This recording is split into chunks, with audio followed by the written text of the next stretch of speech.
All right. Hi, everybody. It's 11 o'clock, so we will get started here and go through a little bit of housekeeping before we get started. And while folks are logging on, as it's just turned 11 o'clock, we'll let people introduce themselves while we get started here, and then we'll jump right into our presentations.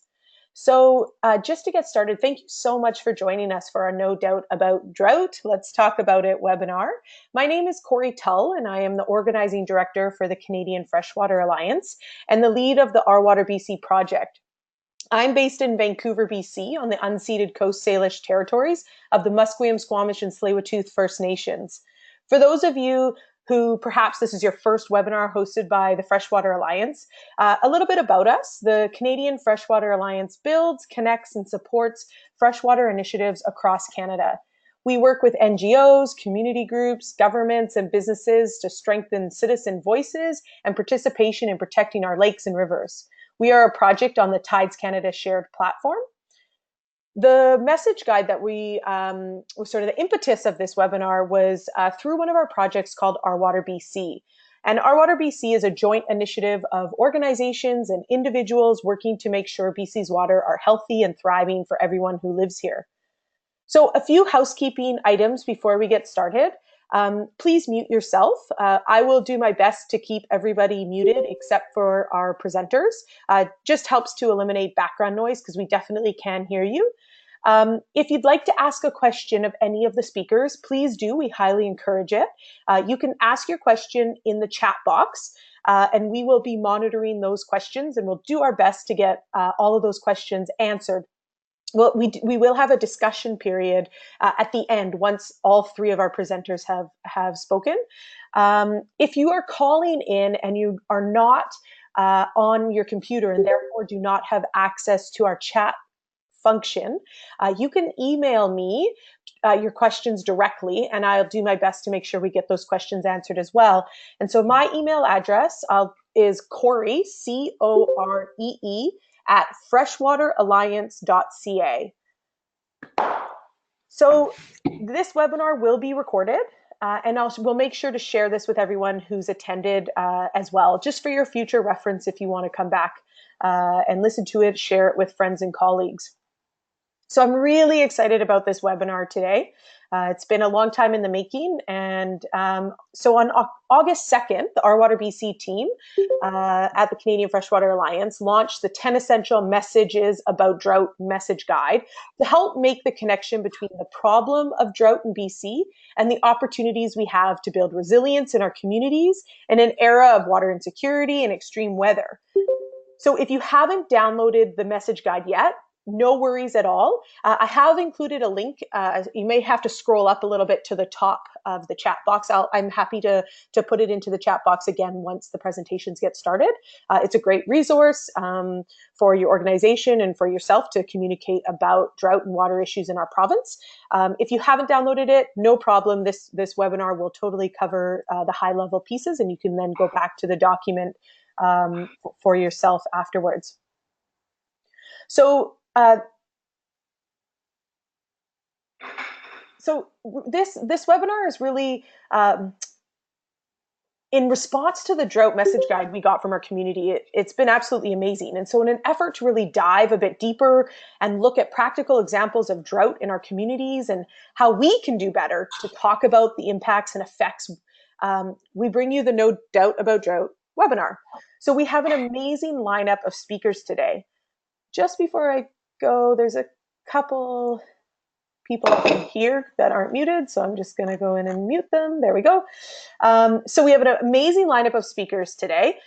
So kicking off the webinar today, we have Megan Peloso, who is the BC Communications Lead for the Canadian Freshwater Alliance and the lead author of the 10 Essential Messages for Communications About Drought. And Megan is based in Smithers, BC, and she works to raise voices, capacity, and awareness around freshwater issues across BC. So Megan, without further ado, please take it away, and thank you. Thank you, Corey. Can you hear me all right? We can. Awesome. Great. So as Corey said, my name is Megan Peloso. I'm the BC Communications Lead with Freshwater Alliance. It's my pleasure to be here today to start the presenters off on why we should talk about drought in BC and to discuss how we can do this effectively. And I am joining from Smithers, BC on the unceded Wet'suwet'en territory. As Corey said, my presentation is based off of the 10 essential messages for communicating about drought guide that was launched earlier this month. And this is available on the Canadian Freshwater Alliance's website for free. So if you haven't gotten a chance to check it out, please do so.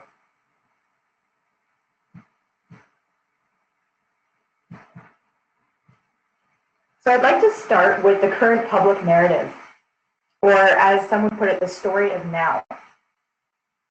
Vancouver Island, Northeast, Northwest, Stikine, and Skeena are all regions of BC that are in stage 4 drought. Stage 4 drought means that there's not enough water to go around to meet social, economic, and ecosystem needs. In stage 3 drought include the West and East Kootenays, the Caribou, Nicola, and South Thompson regions, among others. Importantly, no region of BC is actually considered to be less than level 2, so all regions are either dry to extremely dry. There are currently 546 wildfires burning across the province, and we're learning that wildfires have a profound and long-term effect on water quality. Streams are at record lows, some have dried up. Fish populations are stranded and stressed due to warming waters. Communities can't meet the water demand of their growing populations. Farmers are taking a hit, industries are taking a hit, BC wildlife is taking a hit. So a story that came out just recently in the north, near where I live, a woman has been putting out tubs of water for wild animals to drink as creeks run dry. So there's really no doubt about drought, but the point of the webinar is unless we talk about it, there's a danger that once the cooler weather sets in, this will become a distant memory until the next dry, hot summer. But we know that extreme shifts from too much to too little water is becoming the new normal in our province. And since I've heard a little bit of backlash on this term, especially from the scientific community, let me just caveat that to say that there's actually nothing normal about it. It's unprecedented territory. And our job as communicators is to get the message across clearly, to situate our audience in a way that gives them a role in both the problem and the solution, and of course, to not only talk about drought resilience in an abstract way, but to make the extra effort to communicate the benefits. So we're going to get to a couple of tactics for that shortly, but first I think it's worth saying as well, why is this job important? Well, good communications around drought can hopefully do 3 things. And the first is create awareness. So getting people just to look around, ask themselves how drought is playing out in their communities, and what or how is water being managed in response. And with that new outlook, good public engagement can also create conversation. Are we taking water scarcity seriously? Are we being smart and planning for years of less water? Are we prepared? And if you're an optimist, like I'm choosing to be today, then you believe that that conversation can also be a catalyst to change. So by putting pressure on decision makers, demanding that innovative water management policies and governance approaches be put into place locally and provincially so that we can better protect freshwater both above and below ground in BC. But before we get there, we do have some myths and barriers and also message traps that we need to overcome. And I think we can safely say that British Columbians in general are definitely aware of drought. They're aware of wildfires, and they're certainly aware that the province isn't getting much rain this year. But when it comes to understanding drought as an acute problem in the now, or understanding the choices that can be made, or the solutions, this is where it gets quite a bit hazier. And as communicators, if we want our audiences to care, then we need to do the work to make these clear for them.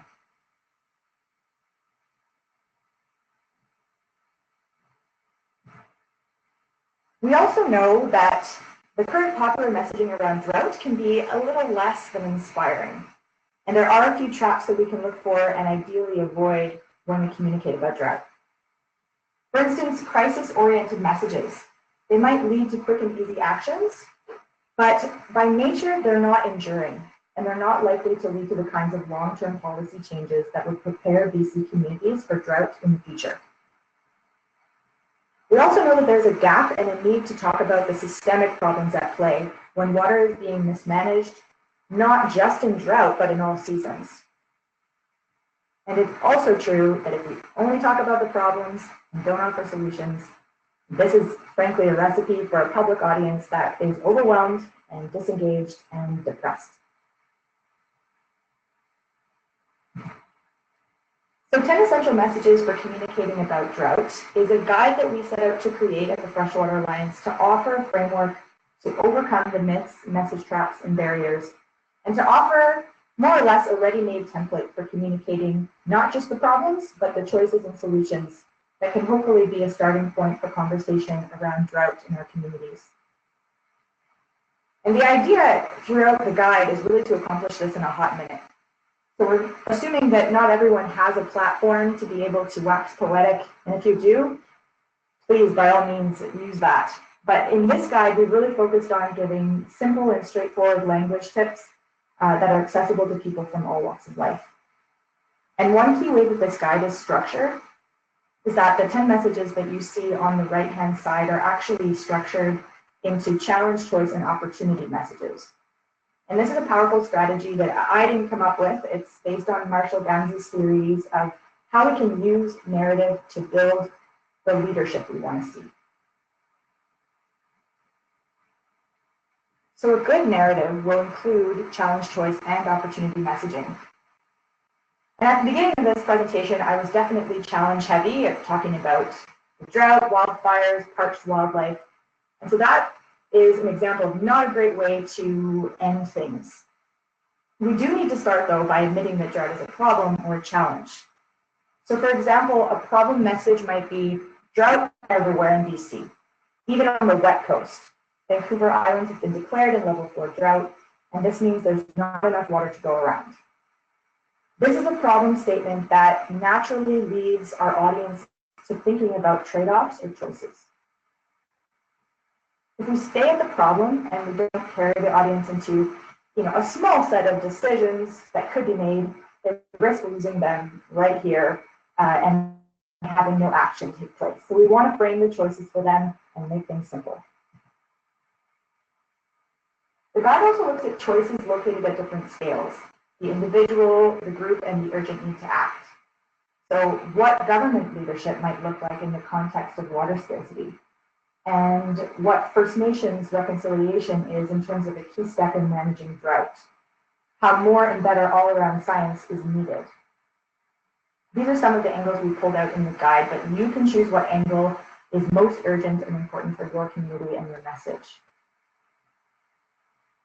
Here I've chosen the government angle, and I'm saying our governments can set a bold new direction for managing water scarcity through innovative tools and policies like, and it's a good idea to be specific here, environmental flow regulations and local sustainability plans. The opportunity message is where you get to inspire your audience to action by illuminating the benefits that could be realized. So essentially, you're helping your audience to access hope in the face of a difficult or challenging situation. I think we can all agree that drought is one of those. And the thing is, the opportunity message doesn't need to be high in the sky. It can actually be pretty pragmatic. So for example, avoiding drought entails incredible cost savings. Water is the engine of BC's economy, and addressing scarcity through stronger water regulations will mean a better future for all. And if you feel so inspired, I would invite you to articulate your own opportunity message based on your community while or during the call or after the call. With that, I will let the next presenters take it away. And just before I pass it on, I'd like to thank everyone for being part of this important conversation. And if you haven't had a chance to get your copy of the Drought Message Guide, the link is here, and it's free, and it's also a great tool to accompany this webinar. Feel free to share the link with your colleagues. And if you do have any questions about it, I haven't been able to get into a lot of depth in this brief presentation, I'd be happy to hear from you. And you can contact me with the information posted on the screen at the moment. Thanks very much. Great. Thank you so much, Megan. That was wonderful. Up next, we have Dr. Hans Schreyer, who is a professor in the Faculty of Land and Food Systems at the University of British Columbia. His research includes watershed management, land-water interactions, land use, and its impact on water resources and climate change. So give us 1 second here, and I am going to pass the controls over to Hans.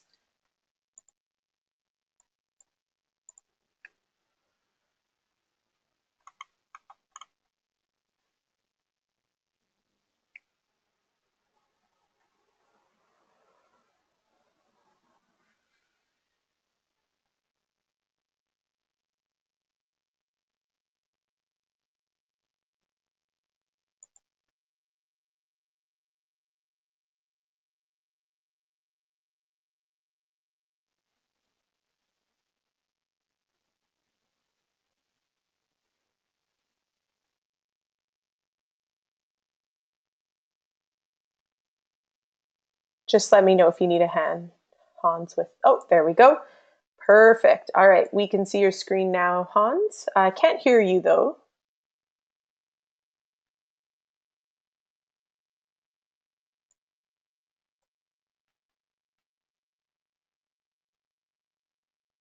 We still can't hear you, Hans.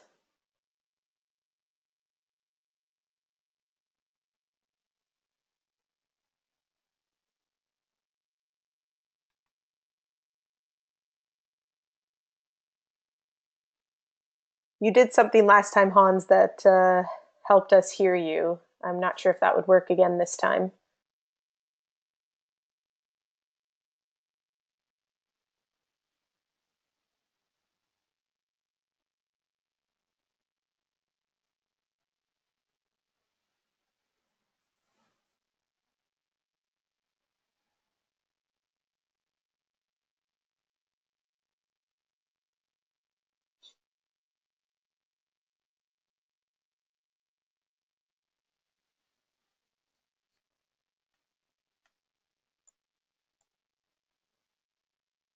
Hans, is there any way to adjust your microphone controls?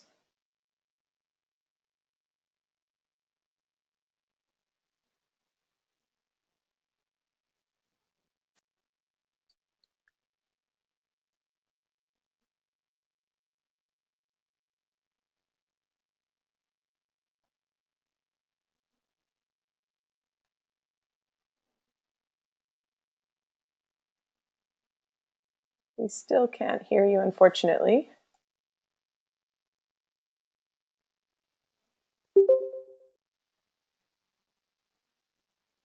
I'll just give you a second to see if you can figure out the controls on your end.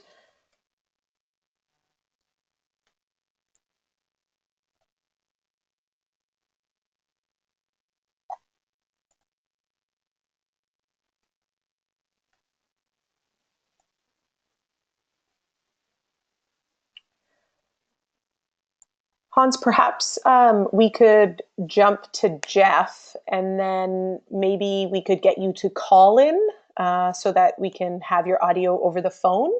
I'll email you the call-in details, and Jeff, I'll get you lined up right now to be a presenter so we can keep moving.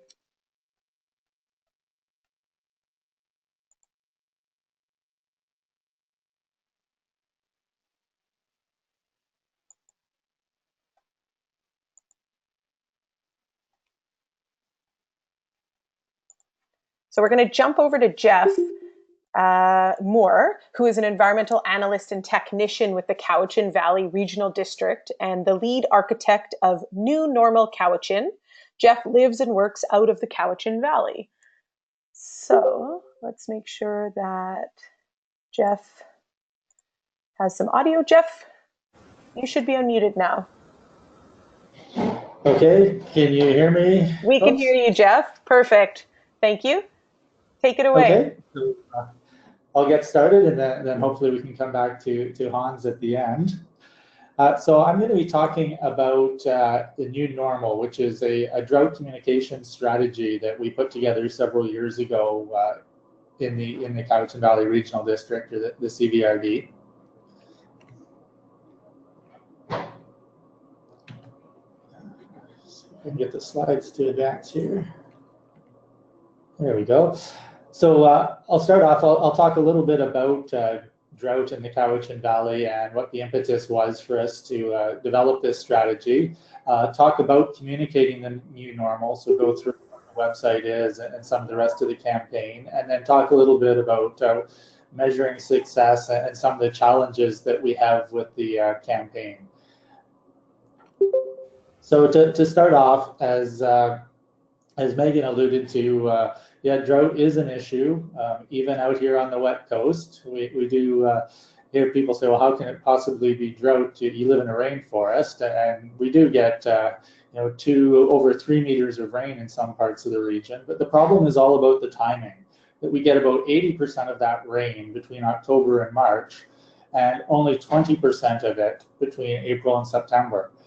And with climate change, the projections we've got is for that to get even worse, that we're going to get even less rain in the summer and more rain in the winter. So, and it's going to be warmer in the summer as well.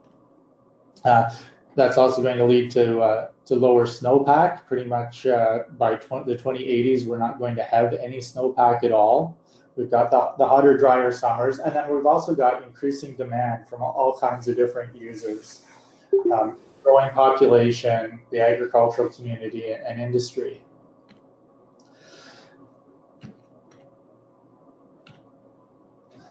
This is jumping around here, I apologize for that.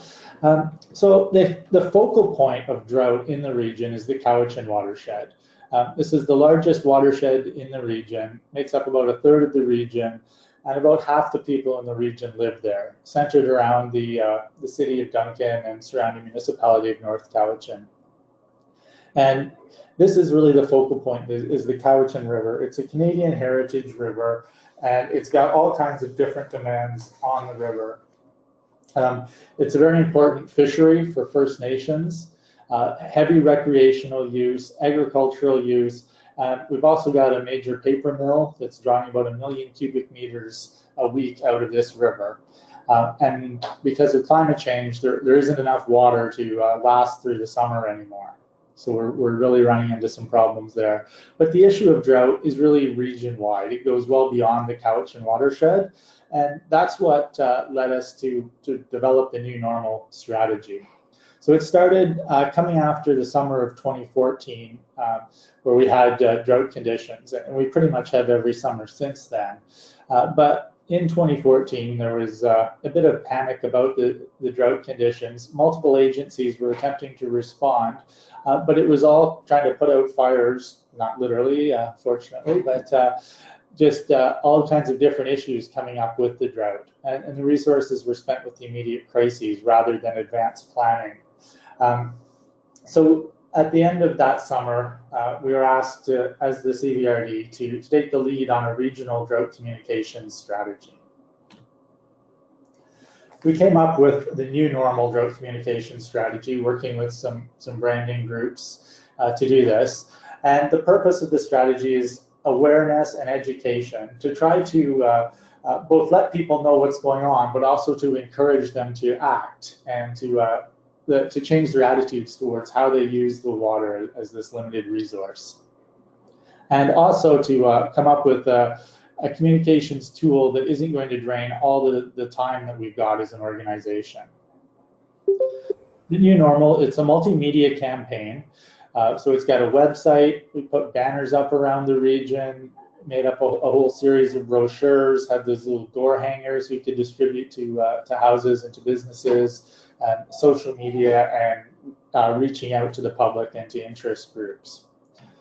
The centerpiece of it was the new normal website. And it was designed as a one-stop shop, basically, for drought and also for flood information. And the idea is that you could go there, you could get up to the minute information on current conditions within the region, drought conditions, fire risk, water restriction, things like that. But you could also dig around, and we have a lot of resources there, tools for homeowners, for businesses, on how you can conserve water. One of the major features that we had as part of the campaign was around water use restrictions, because really, as a local government, this is the main tool in conjunction with education that we've got to address water demand. And prior to 2015, all the different providers, we've got, I believe, 19 different water systems that we maintain as a regional district. Plus, we've got 4 municipal systems and a whole range of private providers and improvement districts. And they all had their different definitions of water restrictions. So it was really confusing and no one could figure out what was going on. So one of the strategies that we adopted was that all the major purveyors sat down together and coordinated their restrictions. And the idea was that we would all move as a region and have consistent water restrictions at the same time throughout the region. And it would be a really simple message that we could just say, okay, you're at the whole region's at stage 1 water restrictions or stage 2 water restrictions. And it's an easy message to communicate to people.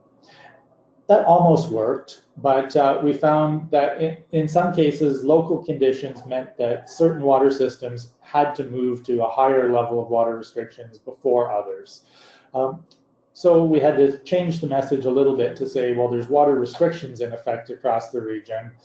Here's a site you can go to look it up. And it actually led to one of the more popular features of the website, which is a map where you can go, you can find your water system, which is cool because a lot of people don't know where the water comes from. And then you can click on it and see what the water restrictions are for your particular water system. Another tool that we've got on there is measuring weekly water use. So the major purveyors give us information about how much water their system uses, and it automatically updates this website to show how much water is being used. And then we've also got graphs that can track the water use throughout the year and show the effect of the water systems. So moving on is looking at how effective has this campaign been. And one of the ways to do it is to use metrics that are associated with the website. So it's built on a WordPress platform. So we can go into the back end of the website. We can look at how many site visits we're getting, how they change throughout the season or throughout the week. We can look at which pages people are using on the website, where they came to the website, whether it was from a Google search or a link from another website somewhere else, and in some cases the search terms that they use to find our site. So that's one way of looking. We can see, okay, as the use goes up and down, when things get drier, we see more people visiting. So it tells us to some extent what's working and what isn't. And then another way we can look at success is to look at water use. So this shows water use tracked against temperature and precipitation throughout the year for 2015, the first year that we had this. So the blue is the precipitation, red is the temperature, and green is the water use. So you can see as we hit early spring, it dries out and the temperature starts to rise, and sure enough, water use starts to rise too. Everyone's starting to water their lawns and their gardens. Stage 1 water restrictions go into effect May 1st every year. And they're really just educational to start getting people aware. They don't really restrict what water you would normally use. Then stage 2 goes into effect when we feel that it needs to. In some cases, it's linked to the provincial drought level 3 might trigger us to go to stage 2 water restrictions. But you can see that the top of the green, that stage 2 might have trimmed off the demand, kind of leveled it out a bit. It's hard to know if it would have gone higher in the absence of stage 2 restrictions. But our stage 2 restrictions still let you water twice a week, and you can still wash your cars. So it's not cutting down on demand all that much. And then you can see when we went to stage 3 restrictions, when it got really hot, that brought about an immediate 25 to 30% drop in the water use. So it definitely was having an effect from the demand perspective. And our stage 3 is no sprinkling at all. You can do hand watering of your garden, and that's about it. And then the final thing I want to just touch on is some of the challenges. And I've talked a lot about the water restrictions. but they're not necessarily in this environment the best tool. They work really well in cases where you've got a great big reservoir that's filled up in the spring, and if you're using it too quickly, you basically turn off the tap with the water restrictions and slow down your use. But most of our water systems here rely on groundwater, and there's not very much science on the link between surface water and groundwater. So it's a tough message sometimes to say, well, there's not enough water in the river for the fish and for all the other demands, so you should stop watering your lawn. And people say, well, my water comes from the ground. There's no connection to the river, and we don't know enough about it to be able to make that message really clear. Some other challenges are support from our board of directors. They support the campaign but aren't willing to allocate resources to it. And coordination with provincial agencies and just having a clear role on who's responsible for what. We control our own water systems. Other local governments control their water systems. The province is in charge of the water licensing and agricultural users. Public health steps in with water quality issues. So there's a lot of different folks that have. There's still some more coordination that can happen.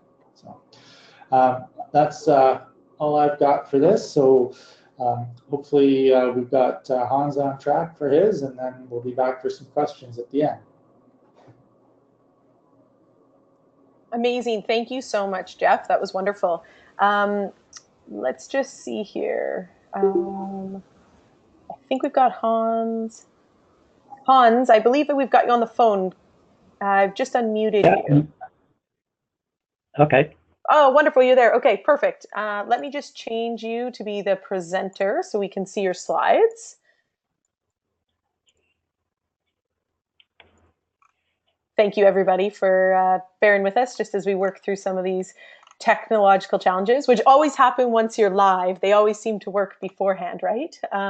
So once again, we've got Dr. Hans Schreyer, who is a professor in the Faculty of Land and Food Systems at the University of British Columbia. And his research includes watershed management, land-water interactions, so land use and its impact on water resources, and climate change. So it looks like we are ready to go. So take it away, Hans. Sorry about this, but we're on. This is actually a very interesting time because this is the first time that we had 3,220 record-breaking temperatures globally.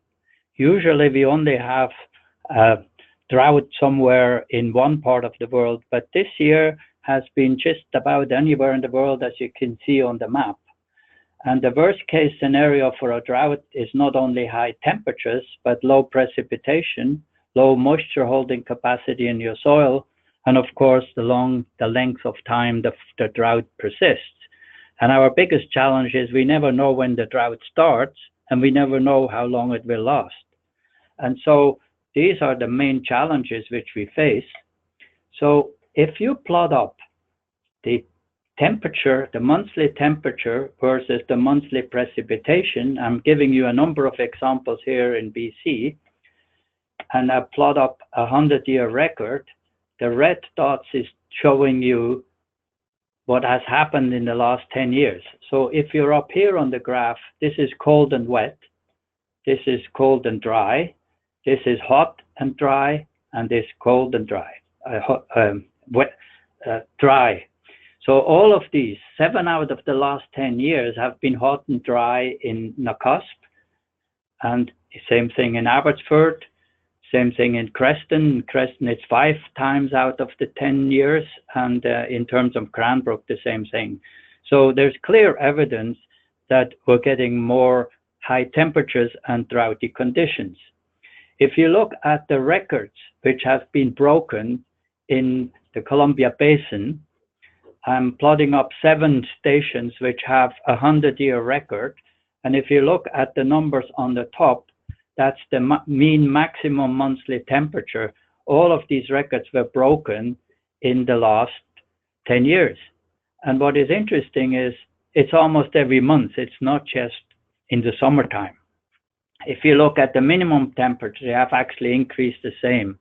And actually, what is interesting in the mountains is the minimum temperature are increasing faster than the maximum temperatures. And that means this is going to be trouble for snow. So just as an example, here is a reservoir for the Sunshine Coast, supplying water to 25,000 people between Gibsons and Seychelles. In 2012, in July, as you can see on the upper picture, there was still snow on the mountain and everything was fine, nobody worried. By September, it was getting a little bit desperate, and by October, they were so bad that they were ready to fly up pumps to pump the last bit over the weir so that they had enough water. And so if you look at this, the blue line is the average precipitation per month over the last 50 years. And the red line is what happened in 2012. So you can see the spring was pretty much the same. And then all of a sudden, by July, we got very dry conditions, and that created all this problem. That was 2012. This was 2015, and you can see we got a similar problem, but much earlier in the season. And then in 2017, you can see we had a similar problem. And in 2018, we're not quite there yet, but we're in a similar situation, which means we have a number of choices on what to do, not very many good options. So if you look at this, they have a 50-year record. This is temperature versus precipitation. And this is what has happened in the last few years. Everything is in the high temperature, low precipitation range. And if you look at the record monthly precipitation and temperature records, they all show we're in trouble as far as water supply is concerned, because that reservoir isn't sufficient to supply all the people. And then you look at the winter and summer temperatures, winter and summer precipitation, and you can see the blue line is the monthly winter precipitation, and the red line is the monthly summer precipitation, and they both show over the last, since 1971, they show a decline, and the snowfall also shows a decline. So there's plenty of evidence that we're going to have more extreme events. And so the challenge for all the municipalities is, well, can we enhance storage? Can we conserve? Can we look for new sources? Or can we reuse water? I would argue enhancing storage is extremely expensive. Finding new water sources is going to become much more difficult, and reusing water is possible, but it's very expensive. So right now, in the short term, the most cost-effective way is to actually go on conservation, because all you need is persuade the people to change their habits. And that's obviously a challenge which scientists can't do very well. So if you look at the consumption, this axis here is the consumption, and this is the temperature. So if you look at winter consumption, you can see this is one community, Nocas. There's very little change in the winter time, because obviously people don't do a lot of outdoor activities, but as soon as it reaches a certain temperature, you can see the increase in water consumption depending on the hotness of the summer. We looked at 14 communities and we calculated the range of change in the summer according to the temperature. And this lower graph is showing you how much more water each community uses with every degree increase above 14 degrees. So you can see that Nelson is pretty good. They only use 17 liters per person for every degree increase about 14 degrees. However, if you go to Trail or to Nocas, it's in the 70s and 80 liters. So obviously there is a way we can actually reduce that water consumption in the summer by putting all kinds of things in there, like restrictions and so on. So we need to adapt to these new conditions. And the real thing which I'm really frustrated about is, why don't we have universal metering everywhere in the country? None of the 14 communities in the Columbia Basin have metering. They're all on flat rates. And so we're now at a stage in history where we have smart meters, and these smart meters can actually do check on the water use of every individual house. So smart meter can improve accounting. We have a lot of leaky old systems. Many of the old infrastructure are old and decrepit like me. And so we need much more improvement in the asset inventory, and we need some really good solutions to look at leakages and get to them before they actually break. Also, we should have water efficient appliances. Low flush toilets should be the norm everywhere we go, and all the different washing machines and so on, they can actually reduce the water consumption dramatically. And then my pet peeve is rainwater harvesting. If we use that much water outdoors, which you saw in the previous slide, why don't we start collecting roof water? And I do this in my own home, and I haven't, even this summer, I have not really run out of water for outdoor purposes. And particularly what bothers me most is lawns. We spend 40% of all the drinking water, which is bacterial free, to watering lawns. This is insanity. And then we put in these irrigation systems, and they come on every Tuesday and Thursday and Saturday, and it doesn't matter whether it rains or it doesn't rain. Well, we have all the technology to actually do this in a sophisticated manner. And so there's all kinds of ways we can do the drought conservation in the urban areas, but we also need to start looking at the drought conservation issues in the agricultural area. And there again, irrigation has now become so sophisticated that we have smart sensors which can actually apply the exact amount to the crop at any time.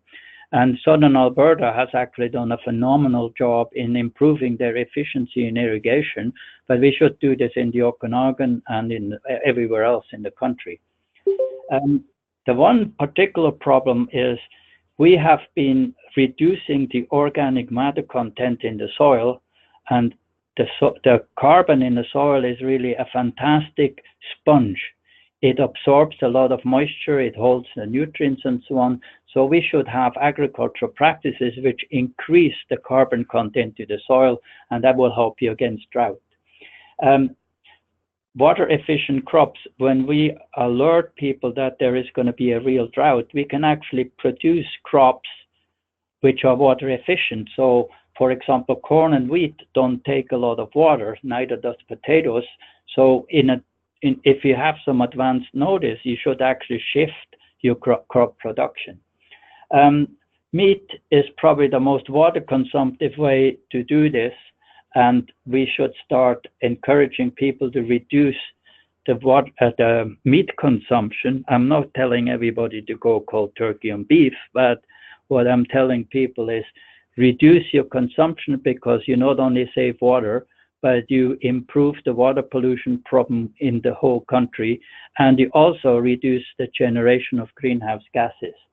And then rainwater and not domestic water should be used in the urban environment, because now in the urban environment, we're pushing very hard for local food consumption, of food production. And unfortunately, the problem is, if you produce food in the city, what water do you use? You actually use domestic water, which is again treated and expensive, and why not use rainwater harvesting systems? So how do we adapt to increased variability? Well, the clear message from the science is we are going to have more increased variability, and we have more high temperatures, more extreme rainfalls, less snow and earlier melt, accelerated glacial melt, reduced summer stream flow, more storm events, and more fire, and the frequency and size is increasing. And so rainwater harvesting is a good thing in the urban environment. Improving the green water management in agriculture will help. Increase the carbon content in the soil will help not only mitigate the drought, but it will also reduce the CO2 emissions. And it will also improve the infiltration of water into the soil. Conservation is the cheapest and the most efficient way to reduce the consumption in the short term. And we also need to start thinking about how we're going to recharge our aquifers for those people who rely on aquifers. And then we need all kinds of detention ponds and wetlands to store water at the time when we have a lot of water. And just for your interest, here is a picture of what is happening to the fire seasons in BC. Last year, we had the highest fire season ever. And this year, we're already almost equal to there. We're almost at the 1 million hectare level. And I suspect the way things are going, we're probably going to be the same as last year, which means we need to really address fire and drought, and we need the people to really buy into this. Thank you. Thank you so much, Hans. That was wonderful. So this is our discussion period time. We had 3 phenomenal presenters give us a lot of information. So I'll give you all a moment to think about what some of those questions are that you may have. Please post your questions in the chat box at the bottom. I noticed we have one question from Leroy, and Leroy, I have a clarification about the, you say need WOT. Can you elaborate what that stands for? Please post your questions in the chat box. And if you are phoning in, you can email me your questions directly at corey@freshwateralliance.ca. So that's COREE at freshwateralliance.ca. And so let me just add, here we go. Got our discussion section here. So just to get us started, while we're waiting for questions to come in from folks on the webinar, I've got a few questions to get us started. My first question is actually for Jeff.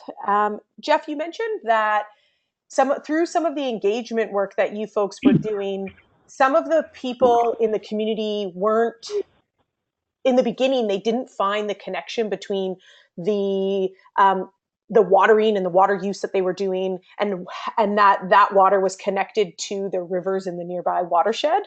Have you found over the period of time that you folks have been doing your public engagement that you've been able to sort of break that barrier, and that people are starting to understand the connection between the water that they use and the actual water levels within their watershed?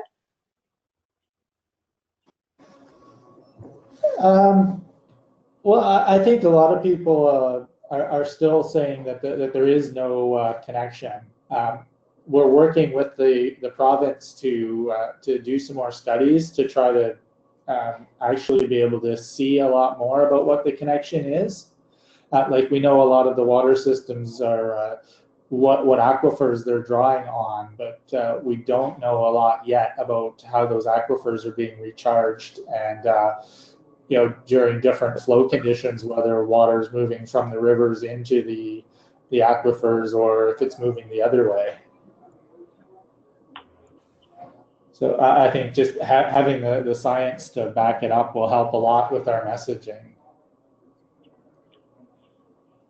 Megan or Hans, if you have anything you want to add to any of the questions, please feel free to pipe in. And I'm just looking here. Thank you so much for that. Yeah, just on the groundwater situation, with the new Sustainability Act, they're supposed to register most of the wells. But again, the government is too timid to really bite the bullet, because they're still exempting every person who uses groundwater for personal use. And we should get to the stage where every groundwater well is actually monitored. And otherwise, we will never be able to say whether it's a sustainable use of the aquifer. Yeah, definitely having the monitoring and data available and happening is huge and significant in how decisions are being made, in order to have the information and sort of a state of the water across the province. We've got a few questions coming in. The first question was from Leroy, which says, uh, need need what is average Canadian water consumption versus what is actual human, i.e. conservation. I'm not sure exactly what the question is, Leroy. If you can reframe that and send it in again, we'll definitely make sure to ask them. We've got another question here from Sutton, which I think builds off of the last question that I asked Jeff, which is around how are you measuring public engagement success within the New Normal initiative, and have views and behaviors shifted in the Cowichan?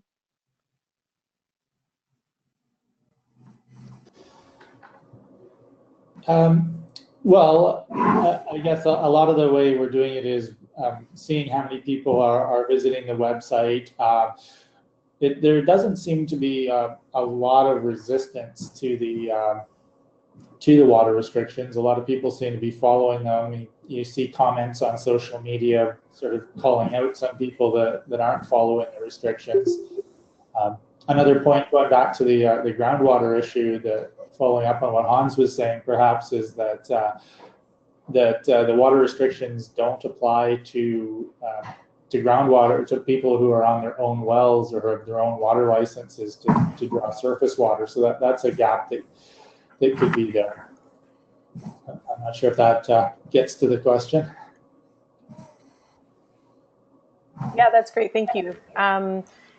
A question that I have for all of you, and pointed first at Hans, is um, much of the emerging discourse really around the drought and the wildfires that are happening in the province right now are really connected to climate change, which obviously is a part of the challenges that we're facing right now.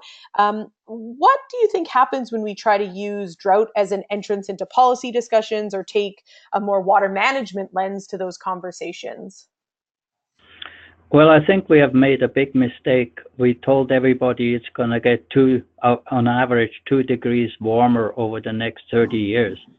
Well, that's really nonsense, because if you walk from your office outside and there's a 2-degree difference, you won't even notice it. What we should have told the people is that the variability is increasing, and the variability is increasing at both ends.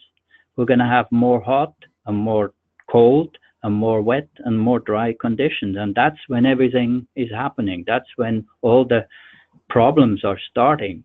And so there is clear evidence now that we have more extreme events, and the insurance companies have taken up on this, and they will take it up even more. And what is really needed now is for the governments to say, well, look, how well are we prepared for these extreme events? And it's not just the drought, it's also the floods, because you probably know we did a study in the Columbia Basin with 14 communities, and they were committing themselves for a 20% reduction in consumption over 7 years. And over the 7 years, we had 2 of the wettest and 1 of the hottest year in 100 years. So the message is clear. So how are we going to have policies in place to deal with these kind of things? And that's where the challenge comes in. And that's where we as scientists are very poor in communicating. Thank you for that. Jeff or Megan, do you have any comments or thoughts on that question? I'll chime in here. So I think that there are advantages and disadvantages to the climate change discussion being a part of, this initiative to talk more about drought and what we can do about it. We know that for some people, climate change feels like a very abstract issue, but I think it's important to, as a public education component of our communications around drought, to talk about the connection with climate change when we're calling for more spending on advanced planning, like the kinds of projects that the Cowichan has done to have this new normal website and this education that is live in real time. And so I think the connection can be made, but it needs to be handled kind of carefully. Megan, just to build on that, what do you think is the biggest opportunity right now in our province for our conversations on water and drought to ultimately take us in the long run? Hmm. Yeah, that's a good question. Well, I think that thinking with some of the presenters that have talked today, uh, Hans and Jeff, I think water protection could be the new normal. I mean, I think communicating drought this way and what we've seen in the presentations is pretty powerful message and case for leaving water in nature and being smart and efficient with our use. I think it's a case for not relying on rainfall and snowmelt from year to year. I think we do need to change our ways and the way that we kind of think about the landscape and the whole watershed. And some of the tips that Hans gave are pretty classic and good examples of leaving water in storage in wetlands, and those are things that we can do in planning in both urban and rural spaces, I think. And I think this is a great opportunity to look at that whole watershed and think about the value of making sure water is there in future years. Thanks, Megan. Jeff, not sure if you have anything you want to add to that. Well, I guess just I think we're seeing at the local government level for sure that climate change is factoring into so many different land use decisions and planning that we're doing. Looking at the Cowichan, I didn't go into too much detail there, but essentially there's a weir that stores water in Cowichan Lake, and that it used to be that we got enough rainfall that they could just release the water slowly over the course of the summer and there'd be enough to supply all the demands, and that's simply not the case anymore. We've already seen that there's 30% less inflow into the lake, and that it's just going to get worse, and we've just been going through a huge planning process with all the different interests on how do we deal with that and what infrastructure and change in how we use the water can we look at to adapt to these new conditions. Great, thank you so much. And I'm going to quickly go through these. We've got a few more questions here, and I'm conscious of time. And so, from Pamela, it says, how long have the communities had a permanent water schedule, stage 1, and do all communities participate and start at the same time? I'm guessing that's to you, Jeff. Well, it was starting in 2015 that the communities started with these coordinated regulations, and their stage 1 is May 1st to the end of October every year. But it's really just educational. It doesn't limit water use to any great extent unless you wanted to water your lawn every single day. Great, thank you. From Susanna Bruneau, for Megan, the question is the guide geared to municipal governments? Thanks, Susanna. So it's not specifically, but I wouldn't say that it's excluding municipal government either. I would point to some of the specific messages, like British Columbians have an important role to play. That's one of the messages in the guide that's kind of helpful. And, it's just kind of talking about how we can motivate and mobilize British Columbians to feel like they can have a role. And, someone mentioned how do we deal with restrictions, and people are watering their lawns on the days that we say it's restricted because they feel like it's an invitation to do so. Well, we can communicate that differently and possibly talk about have a brown lawns campaign, letting them go, encouraging alternative landscaping, and info on how resilient lawns, established lawns, actually are. So I think that there are some great pieces in the guide that can be used. I think we do have limited information perhaps on water flow and groundwater, but there's some great tips on talking about how our groundwater is already at risk. And there's some great stats that you can pull out of there, just to make your case to the public. Great, thank you so much, Megan. Okay, we are at 12 o'clock, and there are 2 questions left, so I'm gonna jump to those. This question is to all of you. Hans, you perhaps potentially know, but has population growth been studied on water use and drought impacts been carried out in BC? No, but but what is interesting is in most cases the supply is pretty much fixed and the demand is increasing. And the best example I can give you is the city of Abbotsford. They used to get all their drinking water from groundwater, and then the groundwater became contaminated because of nitrate problems from agriculture. Then they built a pipeline to Norwich Creek, which is on the other side of the Fraser. And that's a very small creek, and that creek now is insufficient. So now they're faced with a situation of, should we go back to the groundwater and clean the groundwater for domestic purposes, or should we look for a new source, Slave Lake or something like that? And now they have a massive conservation program. If you go to the community center, the municipal center, you will see a huge display on conservation and so on. So they're at the point now where they're going to have to make some hard-nosed decisions, and building new supplies is extraordinarily expensive. So if we could actually maintain conservation, because we're still some of the largest water users in the world, we're still at about 300 liters in BC per person per day, right? Europe is at about 150. But it means we need to do a whole host of things. One option is not sufficient. We need to look at a whole range of things, as I mentioned. Thank you so much, Hans. And the last question we have here is from Susanna, and it is for Jeff. And it says, but perhaps all of you may have some experience with this, so I'll open the floor to this question. What success have you had engaging with municipalities, staff, and decision makers with the drought adaptation?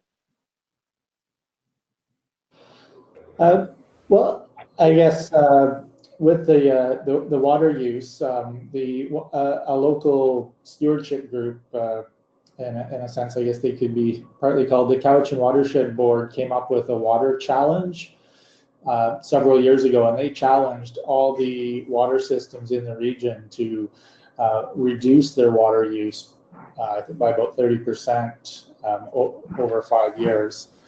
So all the municipalities and a number of the larger improvement districts were supplying all their water use data on an annual basis to track the per capita consumption and which municipalities were doing the best at reducing that, and that was fully supported by the at the political level within all the municipalities. There's some of the technical staff have different opinions on when restrictions are necessary according to supply, but in general, there's been pretty strong support for these restrictions and for trying to conserve water. There's also been some examples with some of our water systems where we're trying to reuse some of the wastewater for irrigation in parks. Well, the other thing which might be of interest to your viewers is the Columbia Basin Trust has done a phenomenal job in trying to engage communities and initiate water conservation initiatives to the point where they had 20 communities signed up for a 20% reduction over 7 years. And the experience gained there was phenomenal, because the last year of the 7-year project was the hottest and driest, and some communities who did a good job actually survived very well. Others didn't, and that was a wake-up call, because this is probably the first time these communities ever worried about their supply, because they always thought they had enough water because they're in the mountains and they have enough snow. But 2015 to them was a wake-up call, and now they're really gang-ho in conservation. And if you're interested, go to their website, and a lot of that stuff is there. Are you referring, Hans, to Living Water Smart, the program? Say that again? Are you referring to Living Water Smart? Yes. Okay. Yeah, just so in case people want to check out the website. Yes. That's great. Thank you, everyone, so much. It's 5 after 12, and our webinar was scheduled to go till 12. So I'm conscious of everyone's time. I really want to thank everybody for participating and joining us today, and particularly our presenters, Megan, Hans, and Jeff. Thank you so much for the knowledge and experience that you shared with us today. It's been extremely enlightening and informative. I'm definitely walking away with many new things that I've learned and ways that I can apply it to the work that I do. And just to wrap this up, I mean, we're in a critical time in BC. There's no doubt about that. And hopefully everyone is taking some informative nuggets away from today's webinar to be able to apply in your communities and be able to talk about drought in an efficient and effective way amongst your members, your supporters, and with your elected officials as well. So again, thank you so much. We will be sharing this recorded webinar with everybody if you want to come back and refer to anything. And we hope that you have a fabulous rest of your week. So thank you again for joining us. Thanks, everyone.